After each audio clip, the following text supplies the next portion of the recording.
Hello, and welcome to the Euro What, episode number 120 for the week of May 17th, 2021. It's Eurovision week. I'm Ben Smith, and I'm joined today by Mike McComb. Hey, Mike. Hello. We are a pair of Americans trying to make sense of the Eurovision Song Contest, and this week we'll be making our predictions for the semifinals. It's here, Mike. Yes, it's finally here. It's finally here, and by finally here, I mean the American Song Contest is a go. I'm so tired. Yeah, I'm so tired. Like, I fully understand why they dropped this as a Friday after we had been through the ringer of everybody's rehearsals. The news dropped that NBC will be debuting the show sometime in 2022. Details weren't all that specific. Every press release along the way has offered a handful more details, but nothing concrete. It will be the 50 states, plus DC, plus the 5 U.S. territories. So let's see, that would be 56. Well, that divides. It's 8 times 7. So get ready for Super Belfast, everybody. It's sevens. We'll keep track of this as the story develops, but I guess I did need to get it announced right away, just to be on the coattails of Eurovision and also be in time for upfronts, which are also next week. It's a very busy TV week, y'all. So yes. A great way to get the promotion out would be to make Eurovision completely available this year so that a worldwide audience can enjoy it. They're not doing that. YouTube is going to be geo-blocked, which is annoying. The YouTube geo-block's also beyond the United States. It's also going to affect Australia, Greece, Latvia, Lithuania, Ukraine, and the United Kingdom. Hasn't stopped us before, hasn't stopped anybody with a VPN before. But if you need info on where to watch it, we have you covered. Please check out eurowhat.com/watch. The other story that we've been monitoring this week is COVID stuff. You know, the pandemic we're still currently a part of. It's been impressive this entire week, seeing how the press has been functioning at Eurovision. It's different, I imagine, from normal Eurovisions, but having this be the first time that we actually get to see it in person, well, virtually in person. I mean, it does feel like every morning I astrally project myself to Rotterdam when I log in. Right. Everything seems to be running like clockwork. They just happen to be wearing masks, and people are sitting a little bit farther apart than usual. There have been a couple of instances at Rotterdam Ahoy. Katarina from Ukraine's group didn't feel well on Wednesday and had to undergo COVID protocol. That was the day that they were supposed to do their second rehearsal. So the woman who was their stand-in when they were doing tech rehearsals the week prior, Emmy Van Stein, she was called in. She was on her way to work, and somebody was able to get a hold of her and be like, hey, can you do this thing? It's really important. And yeah, she was able to come in, gave a performance. And if you watch the second rehearsal clip, that is her performing it and doing a pretty good job, I would say. Yeah, she nailed it as far as I was concerned. That was really impressive. And then even better news, the test for Katarina came back negative, so all things are go A for Ukraine's performance at Eurovision.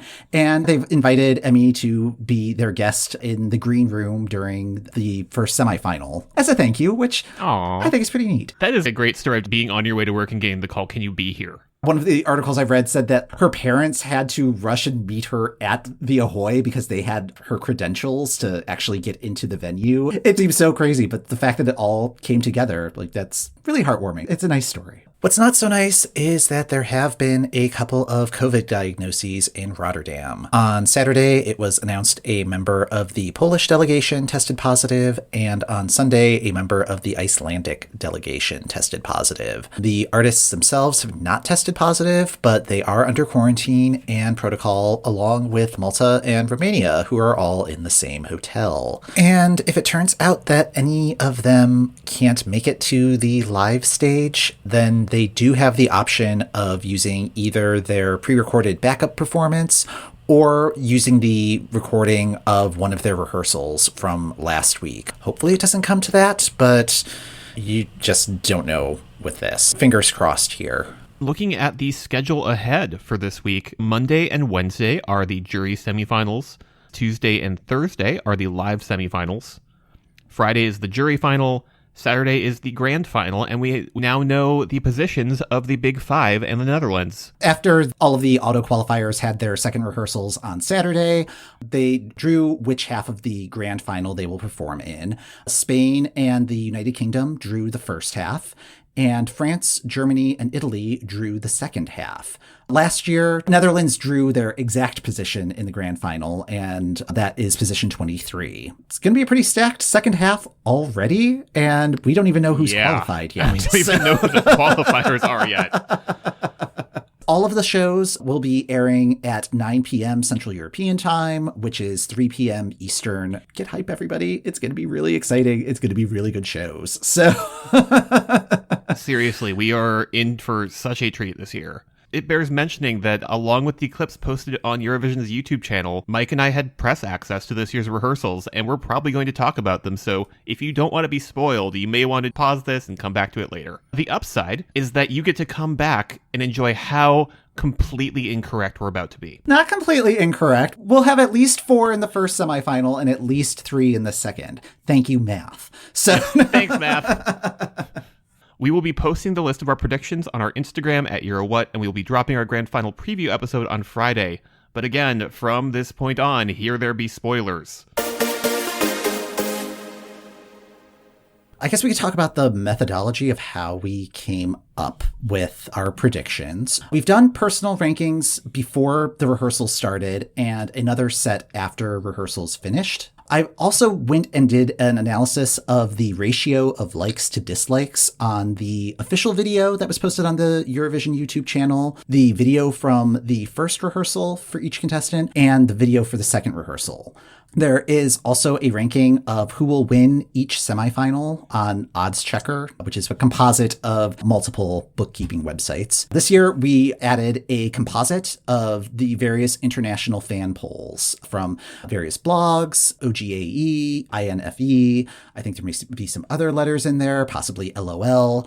Combined all of those scores into a lovely spreadsheet. We're like Ernst & Young over here with all of our accounting. We can now announce what our 10 picks are for the first semifinal. Our official picks in alphabetical order are Belgium, Croatia, Cyprus, Ireland, Israel, Lithuania, Malta, Romania, Russia, and Ukraine. How do you feel about that list, Ben? That's a very solid list. I like that the way that our methodology works is that we can have personal lists that have entries that are not in our final list because we pull in different sources. We do have a few places of diverging from our official picks. Yeah, although it's weird. We had the same top 10, which I think may be the first time in all of the years that we've done this. I think it's definitely the first time where our top 10 for a semi has been exactly the same in terms of content, even if there are little... Right. Yeah, it's not a one-to-one match, but there are no outliers there. We did have differences from the main list. We both think Australia is going to get in instead of Romania, but the math did not quite work out. A couple that you may have noticed were missing from the list were Sweden and Azerbaijan. I don't know how to feel about that. From my perspective, I think a lot of that just came from watching the rehearsals. It feels like Azerbaijan is on autopilot this year. I've seen that performance from them before, and I think that there's more exciting things happening. They missed the final a few years ago for the first time with what felt like a very polished performance, and this is kind of missing something for me. Yeah, I think for me, this is the third contest in a row that it seems like the song and the singer are completely mismatched. In 2018, Isol, she's not a pop singer. Her sound was described as acid jazz, and so there was a disconnect there. In 2019, Shinga's, he's much more of a folk acoustic type singer, and they give him this really kind of banging pop song. And I don't get the sense that these biographies of historical women is really what Effendi wants to be doing as an artist. I think the autopilot thing is correct, particularly because it seems like so many of the staging elements are going to be borrowing from what they were planning on doing for Cleopatra. There are a few other entries this year where I'm wondering if they had the staging in mind for their song from last year that they've borrowed pieces from. Yeah, we already built this piece, so let's use that. And it's like, all right. One of those where it wouldn't surprise me if there was an element of this that's carried over is Ireland. I could see them doing what they are doing with the dioramas and all of the book stuff for Story of My Life. That does make a lot more sense. I think some are making those adaptations better than others. The absence of Sweden is surprising, but also not in a way. I placed them 11th, and I noticed that you did too. They ended up 11th in our rankings overall with all those other sources considered, so I fully expect to be wrong about this one, and I think Sweden is going to go through, but I think they're running on fumes from a process that I really hope that they change now that Christer Björkman is coming over stateside. A lot of people have been framing it as Sweden dropping the ball. I think it may be a case of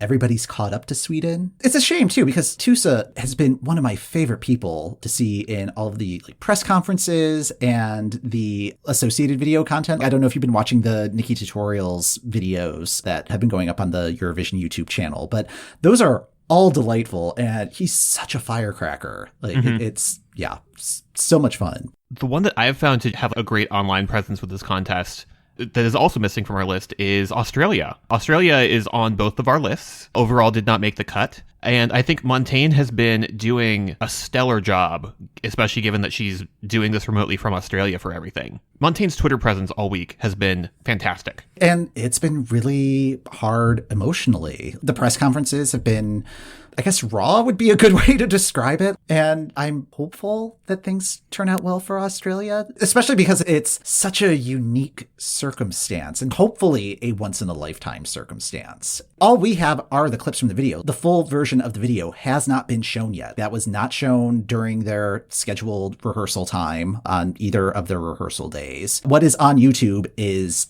all that's available right now. Is what we have seen. Yeah, and it seems to be getting pretty positive reception based on the metrics that we have from YouTube. What entries have surprised you in the first semifinals we've been watching the rehearsals this week with their stagings, Mike? Oh.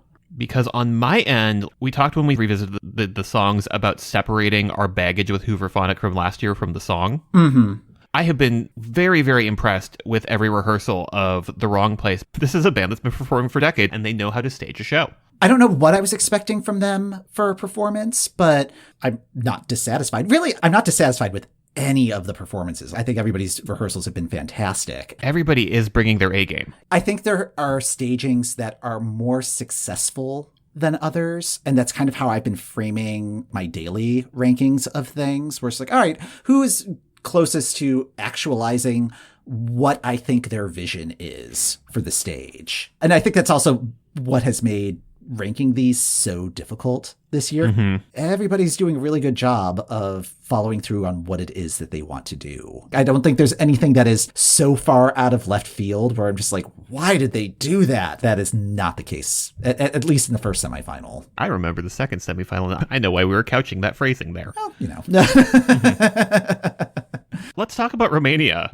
I like that song, and there's something about the staging, and they are doing with the staging what we suggested, which is bring some of that contemporary dance energy from the video, and just doing nothing for me. And I can kind of place why. It feels like Roxanne's outfit is just a skosh too casual for me.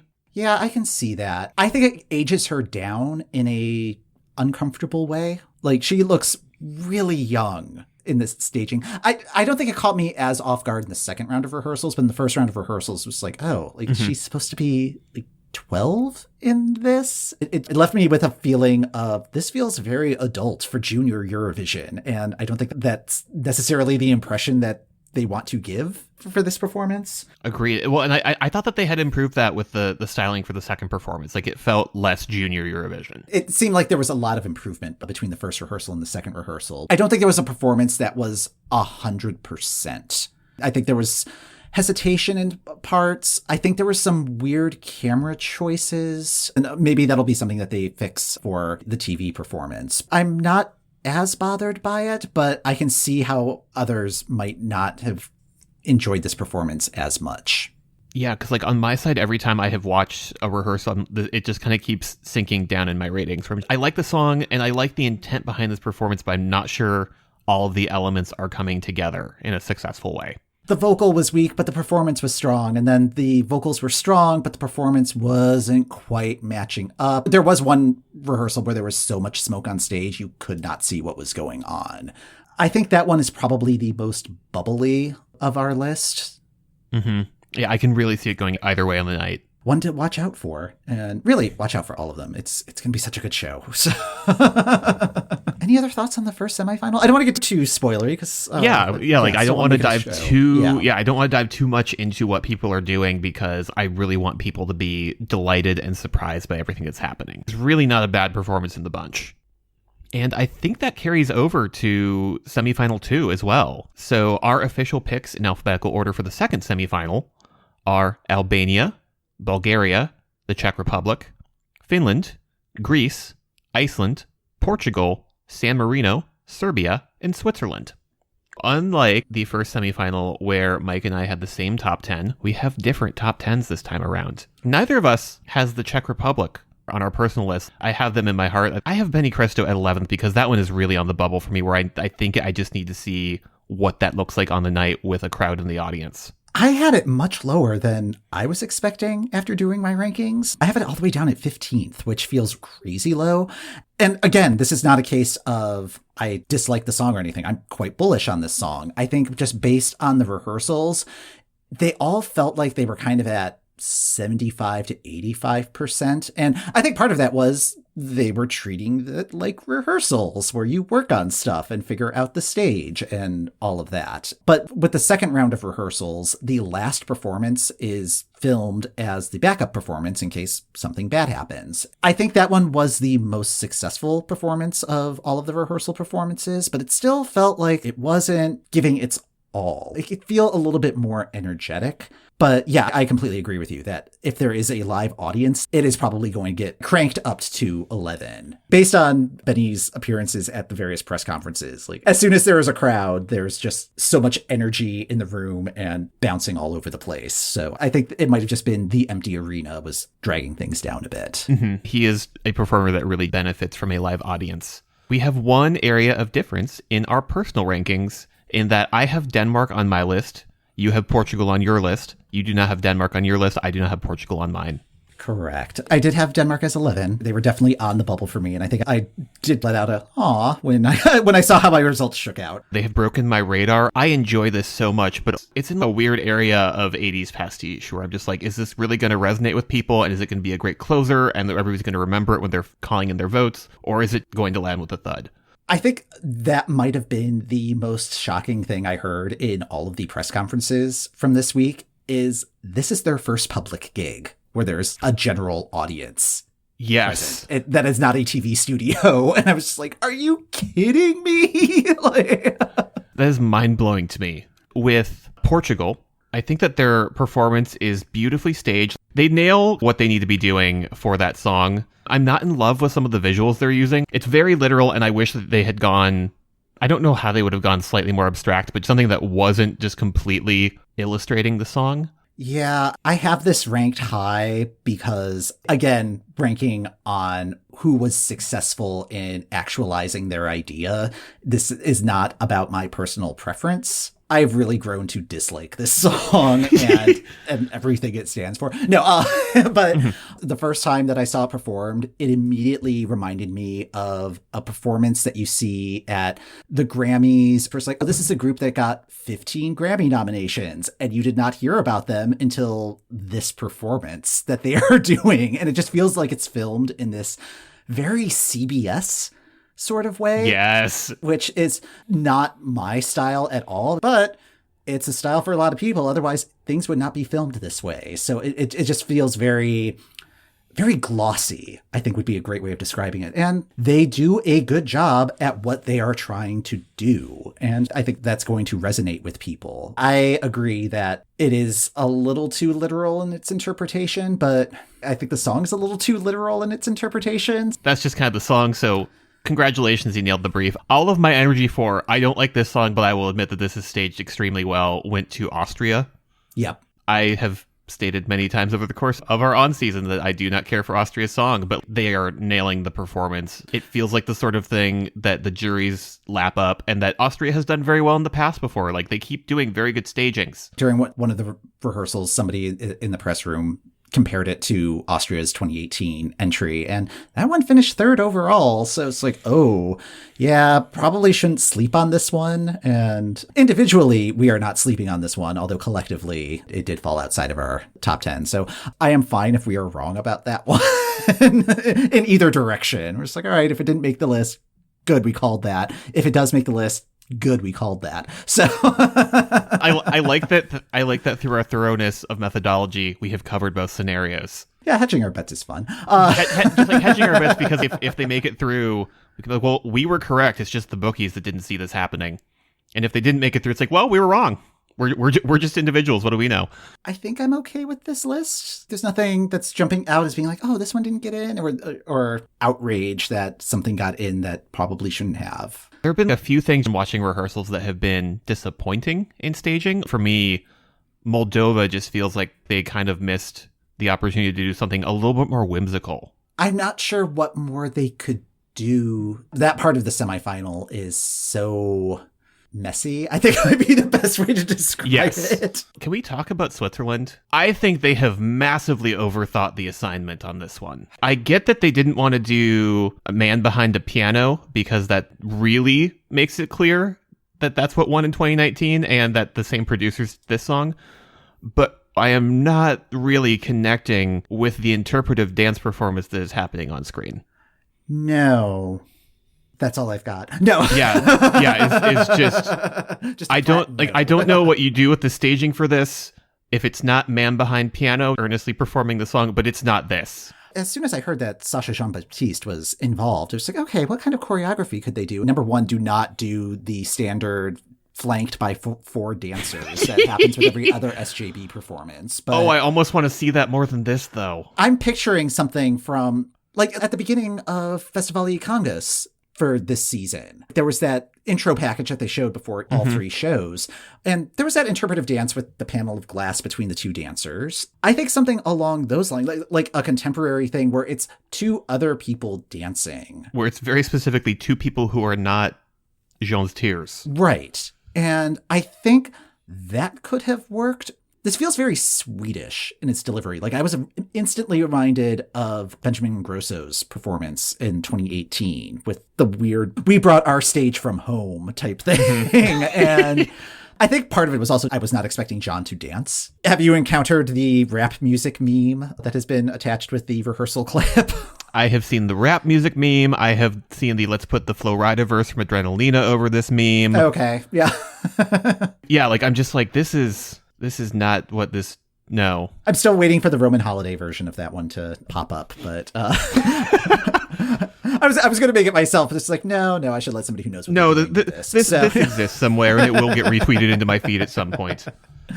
I don't think it's such a problem that it's going to prevent it from qualifying, but it has been falling in the odds, and if people are wondering why that is, here's a hint. Okay, any other thoughts on the second semifinal? Yeah, just waiting to see if and when Flo Rida shows up, I guess.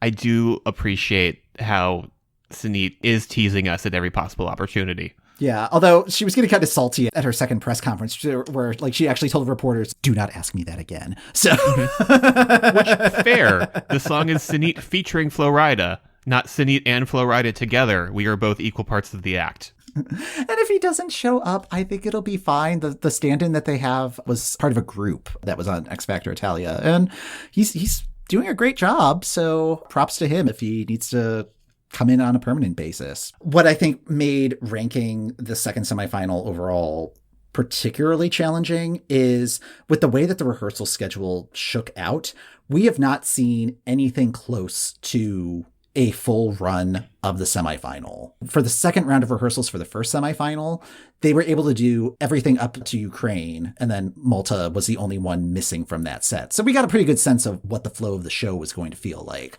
With the second semifinal, it was first half, and then the next day was the second half. The first full run of the show is not happening until well after we have recorded this episode. So I have no idea how that middle section is actually going to flow beyond what I can imagine through listening on a Spotify playlist. Of the two semifinals to rank, this one was chaos. Yeah, I feel like we're pretty close to correct. Although the bubble is much more interesting on this one. It is a much tighter bubble. There's a bigger bubble on this one. Yeah. These should both be excellent shows. Whoever gets through, I think, is going to be well-deserved, well-earned. I don't think there are any dud performances. That's going to do it for this episode of The Euro What. Thanks for listening. The Euro What podcast is hosted by Ben Smith, that's me, and Mike McComb. That's me. You can follow The Euro What on Apple Podcasts, Spotify, or the podcast app of your choice. If you'd like to support the show, we're also on Patreon at patreon.com/EuroWhat. Show notes are in the description of the episode and on our website at eurowhat.com. If you'd like to contact us, we're at Eurowhat on Twitter, or you can email eurowhatpodcast@gmail.com. We will be back on Friday this week to try and make sense of what happened at Eurovision and get ready for the grand final. Yay! Yay!